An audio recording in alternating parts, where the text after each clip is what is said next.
রাজ্যের বিহারের ধাঁচেই এবার বাংলাতেও ভোটার তালিকা পর্যালোচনা।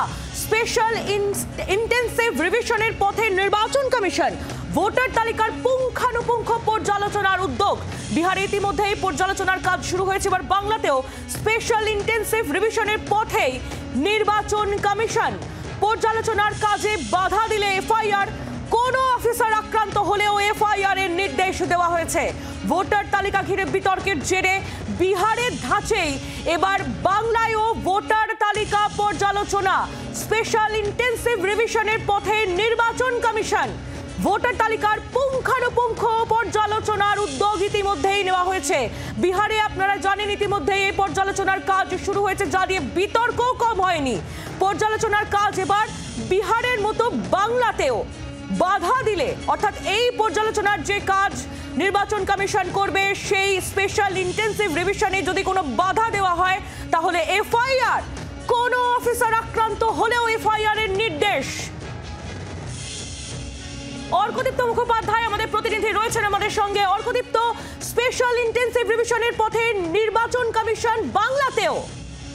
একেবারে আইনি দেখো, যেমনটা এখনো পর্যন্ত নির্বাচন কমিশন সূত্রে জানা যাচ্ছে যে বিহারের ধাঁচেই এবার বাংলার স্পেশাল ইন্টেন্সিভ রিভিশন বা এসআইআর করতে চলেছে নির্বাচন কমিশন, এবং সম্ভবত এই মাসের শেষে বা আগামী মাসের শুরু থেকেই এই রিভিশন শুরু হবে। নির্বাচন কমিশনের সবুজ সংকেতের অপেক্ষা, এবং সেই সবুজ সংকেত এলেই রাজ্যের মুখ্য নির্বাচনী আধিকারিকের দপ্তর এই কাজ শুরু করে দেবে, এমনটাই জানা যাচ্ছে এখনো পর্যন্ত। দেখো, মূলত যে কালীগঞ্জ বিধানসভা উপনির্বাচন হয়েছে কিছুদিন আগেই, সেই উপনির্বাচনকে রোল মডেল করেই কিন্তু বিহারের জন্য এফআইআর শুরু করেছে নির্বাচন কমিশন। এবং তারপরে আগামী বছর যেহেতু পশ্চিমবঙ্গে এবং অন্যান্য বেশ কিছু রাজ্য বিধানসভা নির্বাচন রয়েছে, ফলে তার আগে এই সমস্ত রাজ্যগুলিতেও এই এসআইআর চালু করতে চাইছে নির্বাচন কমিশন, যার মধ্যে অন্যতম গুরুত্বপূর্ণ পশ্চিমবঙ্গ। ফলে পশ্চিমবঙ্গে এই এসআইআর শুরু হতে চলেছে, এমনটাই কিন্তু জানা যাচ্ছে নির্বাচন কমিশন সূত্রে। দেখো, যদি আমরা কালীগঞ্জের ক্ষেত্রে দেখি, সেখানেও যখন বেশ কিছু ভোটের আগে তালিকায় বেশ কিছু সংযোজন এবং বিয়োজন হয়েছিল, প্রায় ৫,৪৮০ জন মতো সংযোজন হয়েছিল এবং ৩,০০০ নতুন ভোটার, ৫,৪৮০ জন মতো বিয়োজন হয়েছিল এবং ৩,০০০ নতুন ভোটার অন্তর্ভুক্তি হয়েছিল তালিকাতে। ফলে সেই তারপর থেকেই কিন্তু এই এসআইআর এর প্রতি এসআইআর নিয়ে অনেকটা সিরিয়াস হয়ে গিয়েছিল নির্বাচন কমিশন, এবং দেখা গিয়েছিল বেশ কিছু মৃত ভোটারের নাম তালিকায় রয়েছে, বা বেশ কিছু ডুপ্লিকেট আধার নিয়ে যে সমস্যা হয়েছিল সেই সমস্যা রয়েছে, বা নতুন ভোটার বা নতুন শিফট হয়েছে লোকের জায়গা, সেই ধরনের কিছু ভোটার রয়েছে। ফলে সব মিলিয়ে এই সমস্ত বিষয়গুলোকে পর্যালোচনা করবে নির্বাচন কমিশন। অর্কদীপ্ত, তুমি আমাদের সঙ্গে থাকো, তোমার কাছ থেকে আরো আপডেট আমরা অবশ্যই নেব। এই নিয়ে আমরা রাজনৈতিক প্রতিক্রিয়া একটু নিয়ে নিই। তৃণমূল কংগ্রেস নেতা জয়প্রকাশ মজুমদার এই মুহূর্তে রয়েছেন আমাদের সঙ্গে টেলিফোন লাইনে। জয়প্রকাশ বাবু, বিহারের ধাঁচেই বাংলাতেও এবার স্পেশাল ইন্টেন্সিভ রিভিশনের পথে নির্বাচন কমিশন, কিভাবে দেখছেন? দেখুন, প্রত্যেক বছরই ইলেকশন কমিশন নভেম্বর ডিসেম্বর মাসে নতুন ভোটার লিস্ট তৈরির আগে স্পেশাল ক্যাম্পেনিং করে থাকেন। ভোটার লিস্ট একান্তভাবে নির্ভুল ভোটার লিস্ট বার করার দায়িত্ব ইলেকশন কমিশনের, জাতীয় নির্বাচন কমিশনের। এবার জাতীয় নির্বাচন কমিশন 10 বছর অন্তর অন্তর ইন্টেন্সিভ রিভিউ করে ভোটার লিস্টের। এখন যে কোনো কারণেই হোক না কেন, ইলেকশন কমিশনার নিয়োগ যখন নরেন্দ্র মোদী এবং অমিত শাহ নিজেদের পকেটে নিয়ে নিলেন, নিজেদের পকেটের লোকজনদের ইলেকশন কমিশনার অ্যাপয়েন্ট করতে শুরু করলেন এবং ভোটার লিস্টের মাধ্যমে ইলেকশন জয়ের স্বপ্ন দেখতে শুরু করলেন, তখন নানাবিধ কার্যকলাপ শুরু হয়েছে। কিন্তু সব থেকে বড় কথা, মহারাষ্ট্রে করেছেন, দিল্লিতে করেছেন, এখন বিহারে স্পেশাল ক্যাম্পেনিং করে তারা বিহার জয়ের স্বপ্ন দেখছেন। কিন্তু পশ্চিমবঙ্গের ক্ষেত্রে এরকম কিছু করতে গেলে বা অন্যায্যভাবে কোনো নাম বাদ দিতে গেলে তাদের দুবার ভেবে দেখার অনুরোধ করছি। স্পেশাল ইন্টেন্সিভ রিভিশন করবেন, কোনো অসুবিধা নেই, করুন। মমতা বন্দ্যোপাধ্যায় গতকালই বলেছেন এই সমস্ত বিজেপির লোকজনদের কথায় যে আপনারা বলছেন 10 লক্ষ 12 লক্ষ রোহিঙ্গা আছে, অ্যাড্রেসটা দিন না, কোথায় আছে তাদের নাম ঠিকানা দিন না, হাওয়া গরম কথা বলছেন কেন? সুতরাং এখানে আসলে সমস্ত আমাদের প্রত্যেক বুথে লোক আছে, প্রত্যেকটা ভোটারের কাছে আমাদের কর্মীরা পৌঁছয়। সুতরাং কোনো নাম বাদ দেওয়া অন্যায্যভাবে ইলেকশন কমিশন করতে পারবে না। আমাদের এখানে সেই বন্দোবস্ত আছে। পার্টি আমাদের সম্পূর্ণভাবে সারা পশ্চিমবঙ্গে সজাগ আছে, এটা বিহার কিংবা মহারাষ্ট্র নয়। তাই ইলেকশন কমিশন কিংবা বিজেপি যোগসাজশ করে আর ওই ভোটার লিস্ট গন্ডগোল করে ইলেকশন জেতার যদি স্বপ্ন দেখেন, সেটা তাদের দুঃস্বপ্নে পরিণত হবে। জয়প্রকাশ বাবু ধন্যবাদ। তৃণমূল কংগ্রেস নেতা জয়প্রকাশ মজুমদার ছিলেন আমাদের সঙ্গে টেলিফোন লাইনে। আমরা যোগাযোগ করতে পেরেছি বিজেপি নেতা সজল ঘোষের সঙ্গে। সজল বাবু, আপনি জয়প্রকাশ বাবুর বক্তব্য শুনছিলেন, কিভাবে দেখছেন নির্বাচন কমিশনের এই যে পদক্ষেপ, সেই পদক্ষেপকে?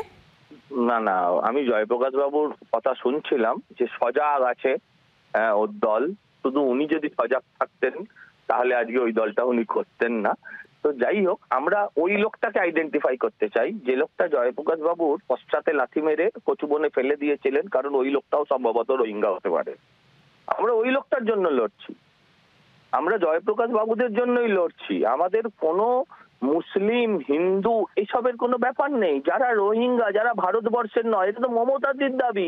মমতাদি এই বছর ফেব্রুয়ারি মার্চ মাসে হতে পারে বা আরেকটু আগে পরে হতে পারে, ইন্ডোর স্টেডিয়ামে দাঁড়িয়ে তিনি ঘোষণা করেছিলেন, তিনি চিৎকার করে বলেছিলেন যে বাংলার ভোটার তালিকায় বিভিন্ন অসঙ্গতি আছে, সেই সঙ্গতি আনার জন্য লড়ছি।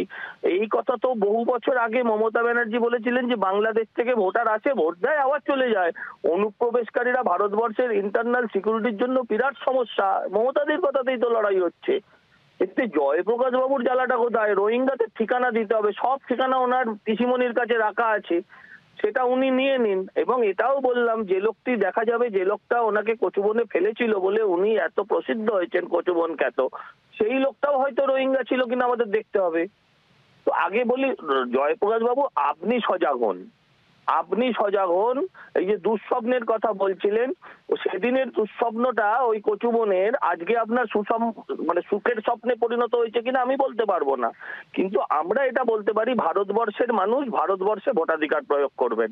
সেখানে হিন্দু মুসলমান কোনো বিষয় নয়, কিন্তু কোনো বিদেশি, সে রোহিঙ্গা হোক বা বার্মিজ হোক, আমার কিচ্ছু যায় আসে না, তারা এখানে এসে ভোট দেবে, এটা কোনো সুস্থ ভারতবাসীর লক্ষ্য হতে কাম্য হতে পারে না। আর যদি কোনো এজেন্সি এসে তারা যদি তথ্য অনুসন্ধান করে সঠিক ভোটারদের ভোট দেয়, তাদের তো স্বাগত জানানো উচিত। আগে থেকে এত গেল চিৎকার করার তো কোনো যুক্তি হয় না, সুপ্রিম কোর্টে অব্দি চলে যাচ্ছে। অদ্ভুত লাগে যে এটা তো মমতার দাবি, মমতা ব্যানার্জির পুরনো দাবির কথাও বললাম, গত কয়েক মাস আগে ইন্ডোর স্টেডিয়ামে তার দাবির কথাও বলেছি। তাহলে কেন ওনাদের ভেতরে এত শঙ্কা? বোঝাই যাচ্ছে। সজল বাবু ধন্যবাদ আপনাকে। বিজেপি নেতা সজল ঘোষ ছিলেন আমাদের সঙ্গে টেলিফোন লাইনে, এবং আমরা এই নিয়ে আলোচনা করব। রাজনৈতিক বিশ্লেষক সুমন ভট্টাচার্য রয়েছেন এই মুহূর্তে আমাদের সঙ্গে টেলিফোন লাইনে। সুমন বাবু, বিহারের ধাঁচে এবার বাংলাতেও ভোটার তালিকা পর্যালোচনার পথে নির্বাচন কমিশন। অভিযোগ উঠেছিল যে বিহারে এই ভোটার তালিকা পর্যালোচনাতে বিজেপি তার প্রভাব খাটিয়েছে, আর এই আবহে এবার বাংলাতেও নির্বাচন কমিশন স্পেশাল ইন্টেন্সিভ রিভিশনের পথে। কিভাবে দেখছেন? দেখুন, ভোটার তালিকায় নিরীক্ষণ হবে বা স্পেশাল ইন্টেন্সিভ বিশ্লেষণ হবে, সেটাতে তো কোনো অসুবিধা নেই। অসুবিধাটা হচ্ছে যে সেটার জন্য কি প্যারামিটার ঠিক করা হচ্ছে। দেখুন, বিহার নিয়ে সমস্যার কারণ বিহারে যেগুলো আমরা এতদিন জানতাম, অর্থাৎ আধার কার্ড, ভোটার কার্ড, সেই কোনোটাকেই প্রামাণ্য নথি হিসেবে ধরা হয়নি। আমি আপনাকে বিহারের একটা উদাহরণ দিই। বিহারে যেগুলোকে প্রামাণ্য নথি হিসেবে ধরা হয়েছে, ধরুন পাসপোর্ট, সেই পাসপোর্ট বিহারে মাত্র 2% লোকের কাছে রয়েছে, জনসংখ্যার 2%। বিহারে ধরা হয়েছে ম্যাট্রিকুলেশন সার্টিফিকেট, সেটাকে ধরা হয়েছে প্রামাণ্য নথি হিসেবে। বিহারের মোট জনসংখ্যার মাত্র 23% কাছে এই ম্যাট্রিকুলেশন সার্টিফিকেট রয়েছে। তো বোঝাই যাচ্ছিল যে বিহারে যেটা আরজেডির ভোট বেস, অর্থাৎ দলিত বা পিছড়ে বর্গ, তাদেরকে টার্গেট করা হচ্ছে। পশ্চিমবাংলাতেও এরকম টার্গেট করা হতে পারে বলে বিরোধীদের অভিযোগ। দেখুন, যদি সত্যি ইলেকশন কমিশন বিষয়টা নিয়ে সিরিয়াস হতো, তাহলে পশ্চিমবঙ্গ বা বিহার ছেড়ে দিন, যে রাজ্যটা নিয়ে সবচেয়ে বেশি অভিযোগ উঠেছে, অর্থাৎ মহারাষ্ট্র, যেখানে রাহুল গান্ধী তথ্য পরিসংখ্যান দিয়ে দেখিয়েছিলেন যে 34 লক্ষ ভোটার বেড়েছে 2024-এর লোকসভা থেকে 2024-এর মহারাষ্ট্র বিধানসভার মধ্যে, সেই রাজ্যটা নিয়ে কোনো কথাবার্তা হচ্ছে না। তাহলে কি আমরা ধরে নেব না যে যেগুলো যে সমস্ত রাজ্যে বিরোধীরা শক্তিশালী, বিহারে লালু প্রসাদ যাদব, তেজস্বী যাদবের দল, আরজেডি যথেষ্ট শক্তিশালী, পশ্চিমবঙ্গে মমতা বন্দ্যোপাধ্যায় সরকারে রয়েছেন, সেগুলোকেই নিশানা করা হচ্ছে। আবার আমি বলছি, স্পেশাল ইন্টেন্সিভ রিভিশন হবে, সেটাতে কোনো আপত্তির বিষয় থাকতে পারে না, যে কোনো সময় ইলেকশন কমিশন সেটা করতে পারে। কিন্তু সুপ্রিম কোর্টের বিচারপতিরা যে প্রশ্নটা তুলেছেন, যে যেটা বিজেপি নেতারা ভুল করছেন, যে নাগরিকত্ব যাচাইয়ের দায়িত্ব ইলেকশন কমিশনের হতে পারে না, নাগরিকত্ব ঠিক করবে স্বরাষ্ট্র দপ্তর। ইলেকশন কমিশন দেখবে যে যে ভোটার দিচ্ছে, যে ভোটার ভোট দিচ্ছে, সে ভোটার তালিকায় সঠিকভাবে আছে কিনা। ভোটার তালিকা দিয়ে একটা ঘুরপথে এনআরসি চালু করার মতো চেষ্টা করা হচ্ছে কিনা সেই নিয়েই সংশয় যাচ্ছে। এবং আমরা দেখলাম যে অদ্ভুত ব্যাপার, বিহার থেকে যে সমস্ত সাংবাদিকরা গ্রাউন্ড রিপোর্ট করছিলেন যে কিভাবে পিছড়ে বর্গের নাম বাদ যাচ্ছে, আমি মুসলিম কথাটা উচ্চারণই করছি না, বিহারে ম্যাক্সিমাম পিছড়ে বর্গের নাম বাদ গেছে, তাদের বিরুদ্ধে ইলেকশন কমিশন এফআইআর করে দিল। দেখুন পশ্চিমবঙ্গে কি হবে আমরা জানি না, এখনো সুপ্রিম কোর্টে মামলা বিচারাধীন, কি হবে সেদিকেই আমাদের অবশ্যই নজর থাকবে। সুমন বাবু, অনেক ধন্যবাদ আপনাকে। রাজনৈতিক বিশেষজ্ঞ সুমন ভট্টাচার্য ছিলেন আমাদের সঙ্গে টেলিফোন লাইনে। বাংলার আওয়াজ, বাঙালির আবেগ, জি 24 ঘন্টা।